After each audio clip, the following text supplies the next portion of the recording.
दोस्तों अपने board exam पास आ चुके हैं। दोस्तों अगर आपने अभी तक कुछ भी पढ़ाई नहीं करी है, जीरो रिवीजन करा है, जीरो स्टडी, आपको कुछ नहीं पता कि क्या आएगा क्या नहीं आएगा, तो दोस्तों आज मैं इस वीडियो में ऐसे एआई टूल्स के बारे में बताने जा रहा हूँ जो आपकी बहुत ज्यादा हेल्प करने वाला है स्टडी में। ठीक है, तो इस वीडियो को शुरू से लास्ट तक वॉच करना, कंप्लीट बताने वाला हूँ कौन सा एआई टूल है एंड कैसे वो बताने वाला है, आपको क्या क्या आपको बताने वाला है। ठीक है ना, सारी चीजें स्टेप बाय स्टेप बताने वाला हूँ स्क्रीन शेयर करके। ठीक है ना, तो दोस्तों हम अपनी स्क्रीन पर आ चुके हैं। दोस्तों मैं आपको कंप्लीट बताने वाला हूँ कि आपको कैसे एआई से पढ़ाई करनी है। ठीक है, एंड कैसे आप स्मार्ट तरीके से पढ़ाई करोगे। दोस्तों सबसे पहले आपको है ना अपनी स्क्रीन पर जाना। जैसे आप अपनी स्क्रीन पर जाओगे तो आपको सबसे पहले आपको प्ले स्टोर पर जाना है। ठीक है, जैसे आप प्ले स्टोर पर जाओगे, जैसे मैं यहाँ पे सर्च कर लेता हूँ प्ले स्टोर। ठीक है ना, अब जैसे अपने प्ले स्टोर पर जाओगे तो आपको क्या करना है, आप सिंपल से एक एआई ऐप आता है उसको आपको डाउनलोड कर लेना है, जिसका नाम है चैट जीपीटी। ठीक है ना, सिंपल से हम यहाँ पे क्लिक करेंगे चैट जीपीटी। ठीक है ना, जैसे हम चैट जीपीटी पे क्लिक करेंगे तो यहाँ पे देख सकते हो चैट जीपीटी को आपको इंस्टॉल कर लेना है, ये वाला ऐप है। ठीक है ना, जैसे आप यहाँ पे इंस्टॉल करोगे तो आपको ओपन पे क्लिक करना है। जैसे आप ओपन करोगे तो आपको क्या काम करना है, अपने जीमेल वगैरह से लॉगिन कर लेना। मैं ऑलरेडी लॉगिन कर लिया मैंने। ठीक है ना, अब आपको कैसे पढ़ाई करनी है एआई का यूज करके, दोस्तों चलिए मैं आपको थोड़ा सा समझा देता हूँ। है ना,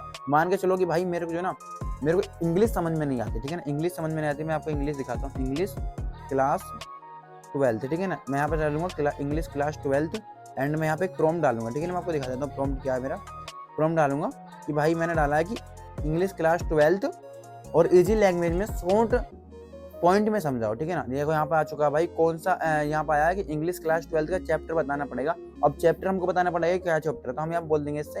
अब यहाँ पे मैंने दोस्तों लिख दिया कि आप ना मेरे को मदर 66 का सेंट्रल आईडी दो। दोस्तों देखो आप क्या बताएगा, देखो यहाँ पे आ चुका है my mother 66 central ID. Exam के लिए इजी है, शॉर्ट पॉइंट में मैं यहाँ बताता हूँ। ये कभी तक माँ की उम्र बढ़ती उम्र के ऊपर है। ठीक है ना, आपने को पता है कि भाई यहाँ पे क्या होता है कि यहाँ पे है ना एक माँ होती है जिसकी उम्र बढ़ जाती है, जो कभी होता है उसको बिछड़ने का डर रहता है कि मेरी माँ मेरे को छोड़ के जाने वाली है। ठीक है ना, और दोस्तों यहाँ पे है ना आपको सब कुछ समझा दिया है कि कभी तेरी अपनी माँ को 60 साल की उम्र में कमजोर बूढ़ी देखती है। ठीक है ना, यहाँ पे आपको पता है ये सारी चीजें बताई जाती है। अब मैं आपको एक प्रॉम्प्ट और लिख के दिखाता हूँ। ठीक है ना, अब यहाँ पे प्रॉम्प्ट लिखूंगा दूसरा वाला अपना।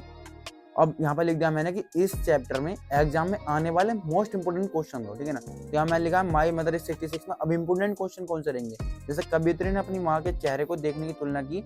जैसे यहाँ पे लिखता है माई मदर इज 66 कविता का सेंट्रल आइडिया, ये सब चीज आने वाली। मतलब यहाँ पे इंपोर्टेंट क्वेश्चन है ना वो है मदर 66 है ना, आपको ज्यादातर देखने को मिलेगा, तो सेंट्रल आइडिया आपको देखने को मिलेगा। ठीक है ना, तो आपको जो है मदर 66 का सेंट्रल आइडिया आपको देखना है। जैसे लॉन्ग आंसर बन सकते हैं कि माई मदर इज 66 कविता का सेंट्रल आइडिया दो। ठीक है ना, यहाँ पे इसने सब कुछ दे दिया आपको बताया। देखो यहाँ पे इनको आपको पढ़ना है ना, I look it again this hair bone place at a letter bin mom. ठीक है ना, माँ के चेहरे की देने की तुलना किससे की गई है और ये कौन सी भावना व्यक्त करती है। ठीक है ना, अब यहाँ पे सब कुछ आपको एआई ने बता दिया। अब आपको मैं आपको तीसरा प्रॉम्प्ट डाल के दिखाता हूँ कि तीसरे प्रॉम्प्ट में क्या दिया। अब यहाँ पे देखो मैंने बताया हर क्वेश्चन का आंसर 2 से 3 लाइन में लिखो। ठीक है ना, मैंने यहाँ पे लिखा है हर क्वेश्चन का आंसर 2 से 3 लाइन में लिखो, और मैं यहाँ पे बोल देता हूँ इंग्लिश में, क्योंकि इंग्लिश है ना तो इंग्लिश में लिख देता हूँ। ठीक है ना, यहाँ पे हिंदी थोड़ा दिखा रहा है बट इंग्लिश में लिख देता हूँ, इंग्लिश में।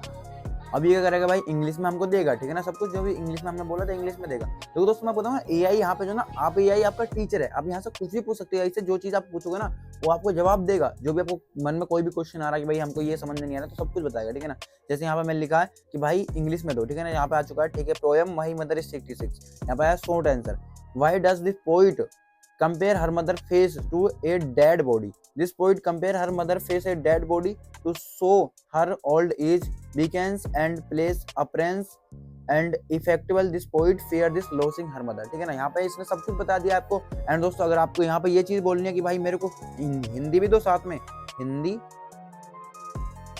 भी दो साथ में। ठीक है ना, तो अब क्या करेगा भाई, ये आपको हिंदी भी देगा क्वेश्चन के आंसर के साथ में। ठीक है ना, अब देखना मैं आपको दिखाता हूँ। ठीक है ना, अब यहाँ पे आया why does this poet compare this her mother to face dead body. यहाँ पे आया कवित्री माँ के चेहरे की तुलना मृत शरीर जैसे करती है क्योंकि वह बूढ़ी और कमजोर दिख रही है, माँ को खोने का डर दिखा दिया। ठीक है ना, यहाँ पे सब चीज इसने बता दी। जो भी यार इसमें मोस्ट इंपोर्टेंट क्वेश्चन कौन से वो भी आपको बता दिया। ठीक है ना, अब आपको फालतू भी ऐप को या फालतू चैप्टर को पढ़ने की जरूरत नहीं है। आप यहाँ से पूछ सकते हो भाई कौन सा चैप्टर बेस्ट है। ठीक है ना, आपको सब कुछ बताना। ठीक है, अब दोस्तों मैं आपको दिखाता हूँ, आपको तीसरा प्रॉम्प्ट डाल के दिखाता हूँ। यहाँ पे मैं अपना जो चौथा पॉइंट यहाँ पे है, इस टॉपिक को कहानी या रियल लाइफ के एग्जाम्पल में समझो। ठीक है ना, क्या होता है कि मान के चलो अब हम कोई टॉपिक याद करने जाते हैं तो हमारे जल्दी याद नहीं हो पाता। अगर हम कहानी के माध्यम से हम समझते हैं ना तो हमारा माइंड बहुत जल्दी पकड़ता है। सपोज करो जैसे हम माई मदर इज 66 है, अगर हम इसको डायरेक्टली पढ़ेंगे ना अंग्रेजी में तो हमारे समझ में नहीं आएगा। बट अगर इसको हम कहानी के रूप में समझेंगे तो उसमें कवियत्री थी, उसकी माँ की बढ़ती उम्र थी, 80 साल मतलब 60 साल की हो गई थी, तो उसको अपनी माँ का खोने का डर था।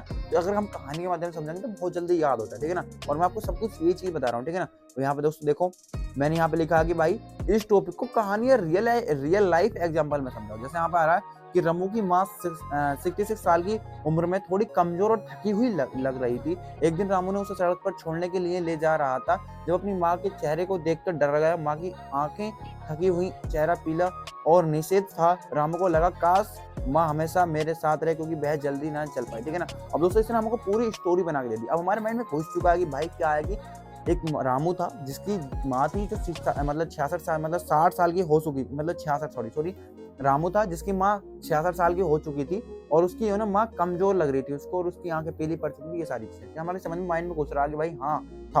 अब इसका हम सेंट्रल आइडिया बना सकते हैं कि भाई जैसे बना सकते हैं कि माई मदर इज 66, तो कुछ भी हमको अगर इसकी पोयम बनानी है तो पोयम, जैसे मैं बोल देता हूँ भाई मेरे को पोयम दो, ठीक है ना। पोयम मैं जैसे पोयम बोलूंगा तो यहाँ पे मेरे को पोयम देखो मैं सबको बता रहा हूँ, मैं आपको बार बार यही चीज बोलूंगा।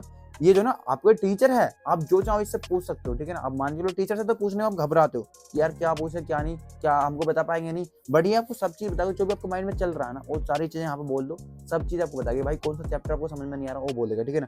जैसे यहाँ पे आया I looked at my mother, she was 66 years old, मतलब मैंने अपनी मम्मी को देखा जो 66 साल की थी। ही फेस प्लेस, मतलब मेरी माता का जो ना फेस था वो पीला पड़ चुका था, या थोड़ा मतलब suppose like a letter winter a mom, ठीक है ना। जो भी है आप यहाँ पे पढ़ सकते हो ना, इसने पोएम बना के दे दिया, ठीक है ना। अब मैं इसमें बोलूंगा, आप सोच रहे हो कि भाई ये इंग्लिश के देगा, बट इंग्लिश का नहीं देगा, आपको जो चीज चाहिए वो आपको देगा। सपोज करो मेरे को यहाँ पे बोलना है इससे कि भाई मेरे को क्लास 12th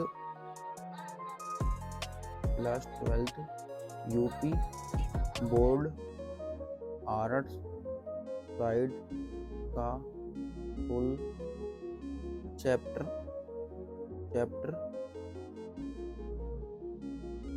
22 क्वेश्चन दो, ठीक है ना। क्वेश्चन दो या कुछ भी आप जो मर्जी आ रही है ना वो बोलते हैं आपको। चैप्टर वाइज नहीं, आर्ट आपका साइंस है, यहाँ पर साइंस लिखो, फिजिक्स लिखो, जो भी आपको लिखना हो आप यहाँ पे लिखो, ठीक है ना। सपोज जैसे मैं यहाँ पे लिखा मेरे को है ना क्लास 12 का यूपी बोर्ड है, तो यहाँ पे आया यूपी बोर्ड क्लास 12 स्ट्रीम के लिए सब्जेक्ट का full chapter important question English और हिंदी, ठीक है ना। अभी इसमें सोशोलॉजी, हिस्ट्री, पॉलिटिक्स, आपको जो भी सब्जेक्ट है, मान के चलो मेरा है ऐसे, मैं कुछ क्लास 12 है, मेरा है हिंदी है, इंग्लिश है और ज्योग्राफी है और अपना सोशल साइंस है, समाजशास्त्र, ठीक है ना। सब कुछ अपना है, जो भी सब्जेक्ट है आपको वहाँ पे लिख देना और जो भी आपको चाहिए वो सारी चीजें आपको दे देगा, ठीक है ना। अब दोस्तों मैं आपको बता रहा हूँ, अब मैंने स्क्रीन ऑफ कर दिया दोस्तों। अब दोस्तों मैं आपको यही चीज बता रहा हूँ कि आप अगर ऐसे पढ़ाई करोगे तो आपको जल्दी समझ में आएगा एंड दोस्तों आप इससे अच्छे तरीके से समझ सकते हो भाई हमको क्या पढ़ना क्या नहीं पढ़ना। अब दोस्तों यहाँ पे मैंने आपको स्क्रीन पे दिखाया नहीं, बट आप देख लेना खुद जाके कि वहाँ पे आपको लिखना है कि भाई मेरा जो ना लास्ट 30 दिन बचे हैं मेरे को, एंड 30 दिन में मेरे को ये ना सारे चैप्टर रिकवर करने, मैंने अभी तक कुछ नहीं पढ़ा है। तो दोस्तों आपको बता दें कि आपको कितने टाइम क्या पढ़ाई करनी है, जैसे जो बता रहा है अगर आप ऐसा फॉलो करके पढ़ोगे ना तो डेफिनेटली आप अपने पेपर को क्लियर कर सकते हो, ठीक है ना। एंड दोस्तों मैंने आपको कंप्लीट बता दें कि कैसे कैसे आपको यूज करना है।